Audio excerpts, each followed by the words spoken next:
샬롬, 샬롬. 최양구 목사입니다. 우리가 계속해서 17번째로 원죄에 관하여 선악을 알게 하는 나무에 관하여 연이어 강의를 계속해서 진행하고 있죠.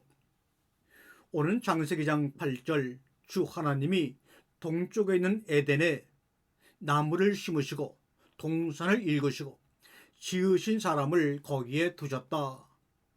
주 하나님은 보기에 아름답고 먹기에 좋은 열매를 맺는 온갖 나무를 땅에서 자라나게 하시고 동산 한가운데는 생명나무와 선악을 알게 하는 나무를 자라게 하셨다. 이렇게 말합니다. 생명나무와 선악을 알게 하는 나무도 있더라. 이렇게 우리 개역성경에서 번역이 되어 있는데, 동산 한가운데는 생명나무가 선악을 알게 하는 나무로 있더라. 이 말이 맞는 번역입니다. 왜요? 생명나무와 선악을 알게 하는 나무도 있더라. 그 되면 분명히 두 개의 나무를 의미하기 때문에 복수형이 쓰여져야 하는데, 이 히브리어 원어 성경을 보게 되면 아무리 찾아도 생명나무와 선악을 알게 하는 나무도 있더라 할 때 이것을 몽땅 하나로 해서 단수로 표현하고 있기 때문에 이것은 분명히 하나의 나무다. 그렇다면 우리가 성경을 번역할 때 와라고 하는 조사와 도라고 하는 조사를 쓰지 말고 생명나무가 가라고 하는 조사와 선악을 알게 하는 나무로 로라는 조사를 쓰게 되면 단수로 하나의 나무라는 것을 표현할 수 있습니다.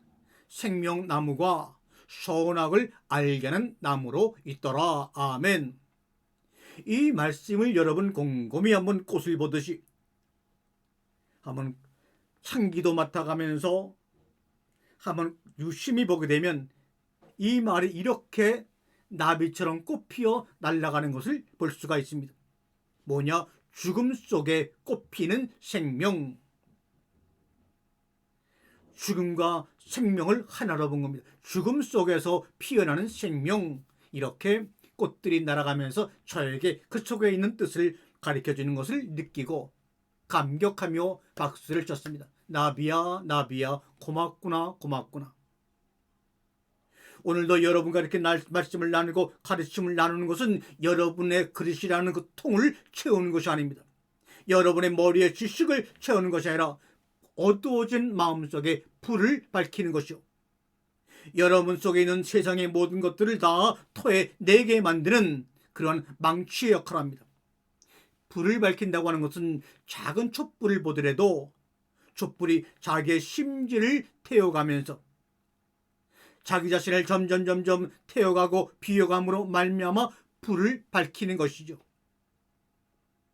배워간다고 하는 것은, 여러분을 이 시간을 통해서 배움을 갖는 것은 이 말씀을 들음으로 말미암아 이 말씀이 글자의 뜻을 풀이해 주는 것이 아니라 이 말씀을 통해 들려지는 소리를 통하여 여러분 속에 있는 것들을 태우고 하나님 나라의 것으로 다시 체험받는 그러한 가정을 빛으로 드러난다 하는 거지요. 모든 텅 빈 정신 그 여백에는 극단으로 달리려고 하는 경향이 있습니다. 그냥 텅 비어있기만 하면 아멘 아멘 한 가지 믿음을 고정적으로 붙잡고 변화하지 않으려 하는 습성들이 있습니다. 그러나 비어가면 그것이 여백으로 남겨지면 하나님의 나라의 것들이 매일매일 채워짐으로 매일매일 새로움을 경험하고 한 가지를 붙잡고 아멘하지 않습니다. 강하게 자신의 믿음만을 주장하는 사람은 저는 가장 두려워하고 그런 사람들과는 약간의 경계를 두려고 합니다. 왜요? 그런 사람과 교제하게 되면 하늘나라의 새로운 것으로 체험받는데 너무나 큰 언어의 걸림돌이 되기 때문입니다. 새가 뜨거워지면 단련하려고 기다리지 말고 쇠를 쳐서 더 뜨거워지게 하라는 말도 있지요. 행복은 미덕도 쾌락도 이것도 저것도 아니고 단순히 하루하루 주의 은혜 가운데서 성장하고 자라나서 열매를 맺는 겁니다. 우리는 성장하여 열매를 맺어서 그 열매가 많은 동물들과 사람들에게 먹힘을 당할 때 이 나무의 열매는 가장 행복해하고 나무는 만족스럽다고 나의 삶의 목표를 완성했다고 아마 환호할 것입니다. 논리와 이성으로 보면 매 시간 우리는 죽지만 하나님의 은혜로 보게 되면 우리는 몇 시간 살아난다고 하는 것을 여러분 날마다 경험하시기를 바랍니다. 우리는 창세기 장 8절과 17절 사이에 선악과와 생명나무에 관한 말씀들을 묵상하면서 생명나무와 선악나무 그 두 나무의 상호 관계가 지향하는 하나의 합일된 원리를 찾아낼 수가 있습니다. 그것은 바로 다름 아닌 예수 그리스도의 십자가 나무였습니다. 선악과 나무와 생명나무는 초두에도 말씀드렸지만 죽음 속에 꽃피는 생명이라는 복음을 그 내용으로 담고 있는 것이었습니다. 하나님은 선악과 나무와 생명나무를 가지고 그 십자가 나무를 만드시고 그 십자가에 예수 그리스도를 못 박으심으로 말미암아 우리에게 영원한 생명을 허락하셨습니다. 그러니까 그 십자가 안에는 선악과를 따먹고 죽어야 할 죄인들과 예수 그리스도의 보혈로 말미암아 생명나무 열매를 먹게 된 산자들이 함께 들어가는 것입니다. 그래서 선악과를 따먹은 타락한 죄인들은 반드시 그 십자가를 통과해야만 생명나무 열매를 먹고 영생을 얻은 자가 될 수가 있습니다. 다른 방법은 이 우주에 하나도 없습니다. 하나님은 처음부터 에덴과 아담과 하와가 목적이셨던 것이 아닙니다. 에덴 동산과 아담과 하와를 통해 완성될 새 하늘과 새 땅을 목적하시고 만일 그들이 불순종하게 되면 어떤 결과가 초래되며 그 나라는 어떤 원리로 완성될 것인가를 보여주는 것이 바로 성경의 66권의 말씀이며 역사인 것입니다. 그렇게 인간이 하나님께만 의존하며 그분께 꼭 붙어 있을 때 어떠한 일이 일어나게 되는지 신약에서는 너무나 자세하게 우리에게 설명을 하고 있습니다. 요한복음 15장 5절 너무나 유명한 말씀이지요. 나는 포도나무요 너희는 가지니 저가 내 안에 내가 저 안에 있으면 이 사람은 과실을 많이 맺나니 나를 떠나서는 너희가 아무것도 할 수 없습니다. 사람이 내 안에 거하지 아니하면 가지처럼 밖에 말라 비틀어지나니 사람들이 이것을 모아다가 불에 던져 사르느니라. 한마디로 뭡니까? 너희가 나를 떠나서는 절대 존재할 수 없다 이 말이지요. 하나님은 바로 이 사실을 우리에게 알려주시기 위해 이렇게 창조부터 시작해서 친절하게 설명해주고 계신 것입니다. 우리는 우주의 중심이 아닙니다. 우리는 하나님께 순종하고 하나님께 의존하여 그분께 붙어 있을 때에만 비로소 가치 있는 존재가 되는 것입니다. 우리가 잘했으면 하나님의 은혜를 구하지 않고도 살 수 있었는데 타락을 하는 바람에 하나님을 멀리 떠났기 때문에 하나님의 은혜를 구해야만 하는 존재가 된 것이 아니라 우리는 처음부터 은혜로만 존재할 수 있는 자들이었습니다. 은혜로만 존재할 수 있다는 자들이었다는 것을 타락과 심판과 구원과 하나님 나라의 완성을 통해 친절하게 설명해주고 계셨습니다. 그러니까 우리 하나님 나라의 백성들은 하나님의 말씀 즉 계명을 잘 지키고 순종할 때 다른 말로 하나님께 꼭 붙어 있을 때 비로소 존재의 의미를 갖게 되는 것입니다. 그래서 성경은 예수 그리스도 안에 있는 자들, 다른 말로 하면 하나님께 꼭 붙어있는 자들이 계명을 지키는 자들이라고 말하는 것이지 윤리적 도덕적 행위를 말하는 것이 아닙니다. 요한복음 15장 9절과 10절에 아버지께서 나를 사랑하신 것 같이 나도 너희를 사랑하였으니 나의 사랑 안에 거하라. 내가 아버지의 계명을 지켜 그의 사랑 안에 거하는 것 같이 너희도 내 계명을 지키면 내 사랑 안에 거하라. 예수가 아버지 안에 있는 것이 바로 아버지의 계명을 지켰다고 말씀하고 있으며, 우리가 예수 안에 있는 것이 바로 예수의 계명을 잘 지키고 있다고 말씀하는 성경의 구절입니다. 여기서 나오는 계명이란 단어를 우리의 문자적으로 오해하면 곤란하지요. 여기서 계명이라고 하는 것은 단순히 우리가 지켜내야 할 도덕법이나 제사법만 이야기하는 것이 아닙니다. 뿐만 아니라 이 구절은 구원받기 위해서 계명을 지켜야 한다는 조건을 내거는 구절은 더욱더 아닙니다. 하나님의 사랑과 예수 그리스도의 은혜로 말미암아 하나님의 사랑 안에 거하게 된 자들은 계명을 지킨 자가 되었다라고 하는 하나님의 일방적인 언약의 선포인 것입니다. 선악과를 따먹지 않은 상태로 회복이 되었다는 것을 의미합니다. 요한일서 2장 3절과 6절 말씀을 보게 되면, 우리가 하나님의 계명을 지키면 이것으로 우리가 그분을 참으로 알고 있음을 알게 됩니다. 하나님을 안다고 하면서 그분의 계명을 지키지 않는 사람은 거짓말장이요, 그 사람 안에 진리가 없습니다. 그러나 누구든지 하나님의 말씀을 지키면 그 사람 안에서는 하나님께 바치는 사랑이 참으로 완성이 됩니다. 이것으로 우리가 하나님 안에 있음을 압니다. 6절에 하나님 안에 있다고 하는 사람은 자기도 그리스도께서 사신 것 같이 마땅히 그렇게 살아가야 합니다 라고 말합니다. 아멘. 이 구절도 역시 하나님의 율법을 모두 지키는 자라야 구원을 받는 자들이라는 의미가 아닌 것입니다.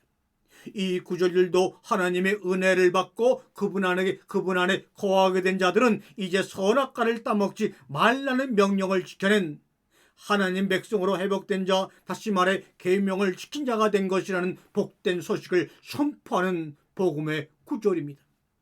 그리고 그렇게 은혜를 입은 자들이 실제로 계명을 지키는 삶을 추구하게 되고 성숙하게 되며 결국에는 그렇게 완성이 될 것이라는 복음 선포인 것입니다. 만약에 이 구절들이 문자 그대로 율법을 다 지켜내는 자가 구원을 받은 자라는 것을 만약에 의미하는 것이라면, 여기에 있는 사람 중에, 여기에 이 방송을 듣는 사람 중에 단 한 사람도 자신의 구원을 자신할 수 있는 사람은 없을 것입니다. 그렇다면 왜 우리는 계명을 지킨 자로 회복이 되었음에도 불구하고 여전히 이렇게 하나님께 순종하지 못하고 그분께 모든 것을 맡기지 못하는 삶을 살고 있는 것인지요? 왜 우리는 날이 가면 갈수록 우리 자신에 대해서 더 이상 실망을 하게 되는 것입니까? 우리는 예수 그리스도의 은혜로 말미암아 선악과를 따먹지 않은 생명나무 실과를 먹은 하나님의 자녀가 되었는데도 왜 이렇게 여전히 더럽고 추한 모습을 보이며 살까요? 왜 그 위대한 사도 바울도 그의 말년에 자기 자신을 가리켜 죄인 중에 괴수라는 표현을 썼을 만큼 우리는 여전히 악하고 약할까요? 우리는 우리의 인격과 오성 속에서, 그리고 이 역사 속에서 이 선악과 나무와 생명나무의 상호 관계가 지향하고 있는 십자가라고 하는 은혜의 복음을 삶으로 체험하고 있기 때문에 그러한 것입니다.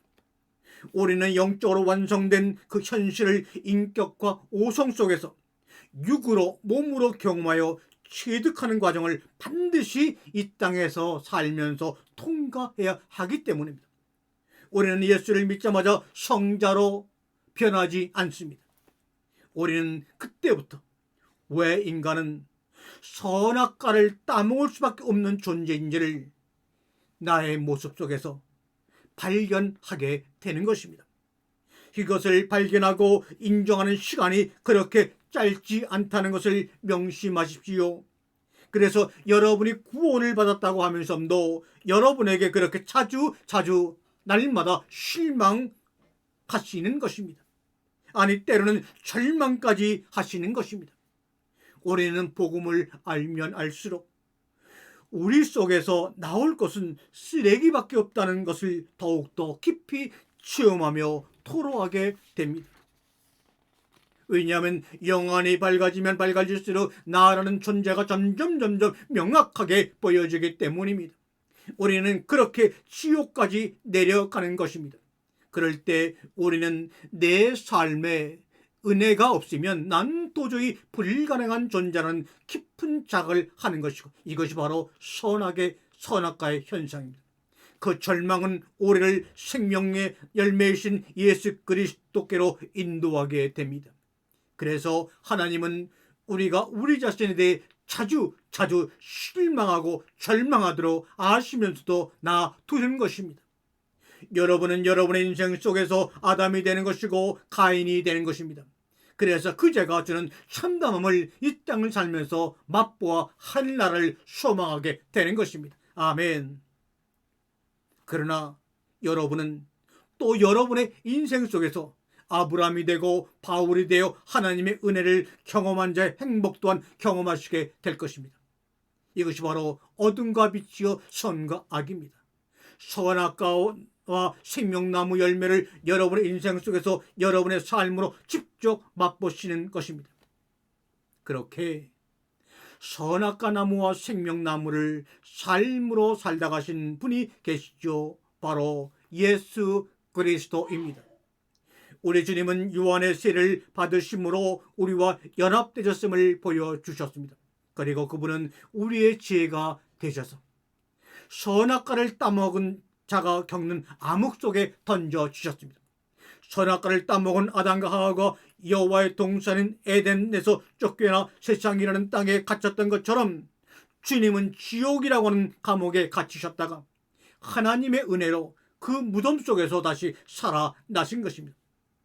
그분 자체의 삶이 예수 그리스도의 삶 자체가 바로 선악과와 생명나무였던 것입니다. 한 그루의 나무입니다.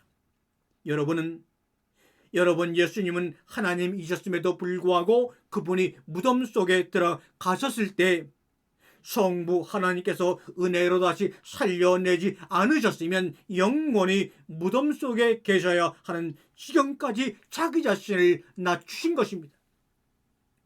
그렇게 선악과를 따먹은 자의 대표와 내포족 대표 대신이 되셔서 그분은 하나님의 감옥인 무덤으로 들어가신 것입니다. 그러나 하나님은 그분의 놀라우신 은혜로 오래를 품고 감옥에 들어가셨던 예수 그리스도를 사면해 주셨습니다.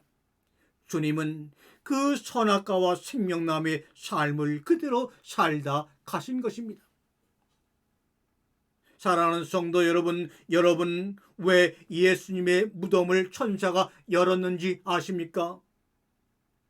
예수님이 십자가에서 너무 힘을 쏘셔서 힘이 없어서 그런 것인가요? 아니면 예수님이 손수 그런 것을 하시는 것이 그분의 명예에 흠이 되기 때문입니까? 히브리서 13장 20절에 양의 큰 목자이신 우리 주 예수를 영원한 언약의 피로 죽은 자 가운데서 이끌어내신 평강의 하나님이 라고 말합니다. 여기서 이끌어내다라고 번역된 헬라어가 바로 아나고라는 단어인데, 이 아나고는 재판장에서 쓰던 법적인 용어입니다.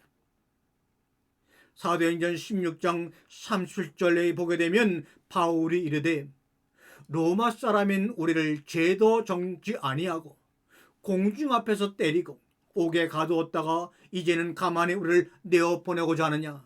아니라 저희가 친히 와서 우리를 데리고 나아가야 하리라 한데 아전들이 이 말로 상관들에게 고하니 저희가 로마 사람이라는 말을 듣고 두려워하여 와서 고나여 데리고 나가 성에서 떠나기를 정하니, 이렇게 아나고는 법정에서 쓰는 법적인 법률적인 용어입니다.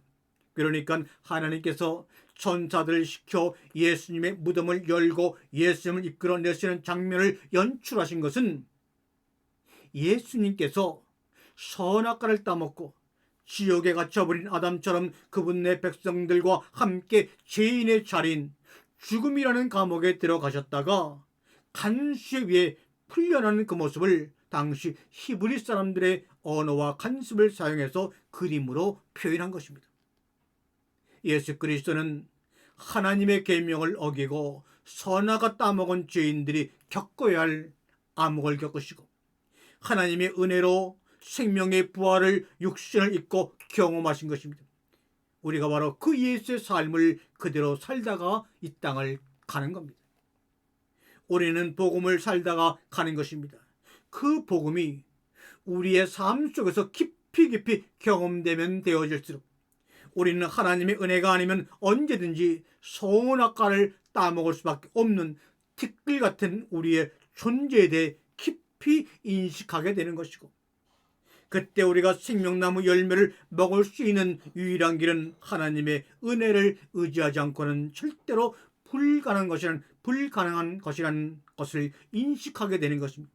거기서 우리는 우리의 꿈과 야망과 소원을 쫓아 살 때가 아니라 이제는 하나님의 말씀만을 순종하며 살 때 가장 행복한 존재라는 것을 깨닫게 되는 것이고, 그때 우리는 비로소 우리 주님이 지신 순종의 십자가를 자원하여 달게 칠 수 있게 되는 것입니다. 그 순종의 십자가를 지는 것이 계명을 지키는 것이고, 계명을 지키는 삶을 거룩한 삶이라고 부르는 것이고, 그 거룩한 삶이 사랑하는 삶이요, 사랑하는 삶이 곧 하나됨을 지키는 삶이 되는 것이고, 하나됨을 지키는 삶을 예배의 삶이라고 하는 것이고, 그 삶이 곧 하나님의 영광을 드러내는 삶이며, 하나님의 영광을 드러내는 삶이 곧 하나님의 형상을 드러내는 삶인 것입니다. 계속해서 본문 15절을 보게 되면 하나님은 인간을 에덴 동산에 두시고 그들에게 에덴 동산을 다스리며 지키라 말씀하십니다. 뭘 어떻게 다스리며 지키라는 말입니까? 본문 15절 이하를 보시면 다스리며 지키라는 명령과 함께 선악과를 먹지 말라는 명령이 함께 떨어지는 것을 알 수 있습니다. 그것은 인간이 피조물을 다스리며 지키는 일의 내용이 바로 다른 것이 아니고 아담이 어떤 행동을 취하는 것이 아니고 선악과를 먹지 말라는 것과 관련이 있다는 것을 분명히 우리에게 시사합니다. 하나님은 인간을 만물의 제사장으로 삼으시고 그들을 다스리고 지켜서 인간에게 떨어진 하나님께 순종하고 계명을 지키는 삶을 살아야 한다는 에덴 동산의 삶의 원리 안에서 그들이 떠나지 못하게 하라고 명령을 하신 것입니다. 아담은 에덴 동산의 제사장이었기 때문입니다. 그러므로 따라서 오늘날 하나님의 계명을 지키는 자들이 된 우리는 인생을 이제 어떻게 살아야 합니까? 우리가 먼저 창조의 목적으로 돌아가 하나님 아버지께 순종하며 하나님께 의존하며 하나님의 영광을 드러내고 다른 피조물들이 하나님의 창조의 목적으로 돌아가는데 기여하는 삶을 살아야 하는 것입니다. 그게 우리가 이 땅에서 살아내야 할 삶이요 소명의 가치입니다. 그래서 베드로는 우리 성도를 가리켜 왕같은 제사장이라고 그래서 부른 것입니다.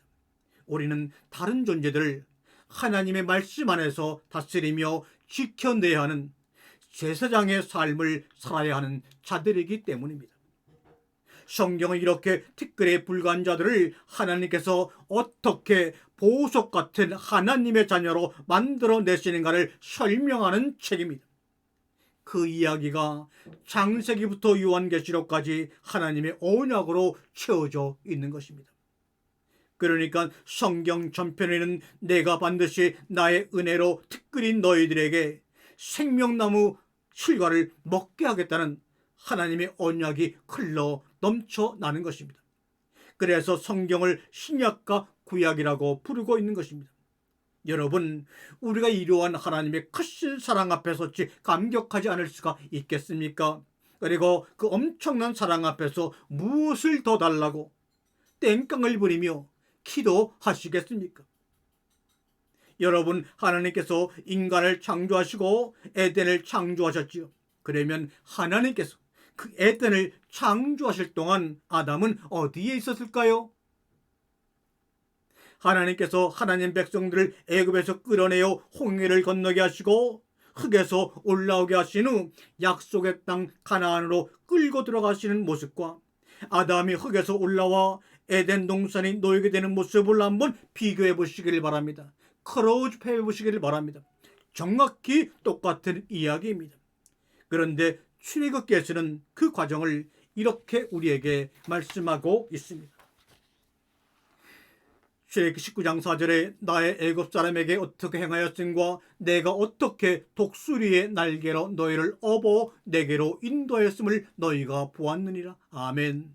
또한 신명기 32장 10절과 12절에 보면 여호와께서 그를 항무지에서 짐승의 뿔이 있는 광야에서 만나시고 호위하시며 보호하시며 자기 눈동자같이 지키셨도다. 마치 독수리가 그 보금자리를 어지럽게 하며 그 새끼 위에 너풀거리며 그 날개를 펴서 새끼를 받으며 그 날개 위에 그것을 엎는 것 같이 여호와께서 홀로 그들을 인도하셨고 함께한 다른 신은 없었도다 라고 말씀하고 있어요. 이렇게 출애굽기와 신명기는 하나님께서 하나님의 백성들을 업어서 하나님이 약속하신 땅으로 인도하셨다고 기록하고 있습니다. 그러면 흙에서 올라와 창조된 아담은 에덴이 만들어지는 동안 어디에 있었다는 것입니까? 바로 하나님의 등에 업혀 있었다는 것을 말씀하고 있습니다. 우리는 티끌로 만들어진 인간을 등에 업으시고 여호와의 동산인 에덴을 정성스럽게 만드셔서 그 티끌인 흙의 사람 아담을 에덴으로 집어넣으시는 모습 속에서 하나님 백성들을 위한 하나님의 구원이 어떠한 사랑으로 진행이 되고 완성이 될 것인가를 미리 창세기 1장 2절은 우리에게 보여주고 있는 미리 보기입니다.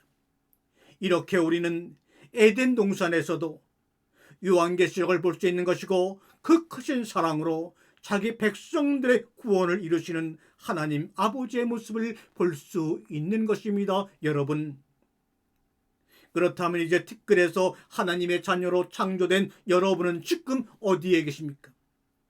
여러분은 지금 하나님의 등에 업혀 계신 것입니다. 여러분은 지금 하나님의 등에 업혀 하나님께서 재창조하신 새하늘과 새 땅으로 들어가고 계신 것입니다. 여러분이 지금 어떤 상황 속을 살아가고 계시다 할지라도 여러분이 계신 곳은 바로 그것이 하나님의 등인 것입니다.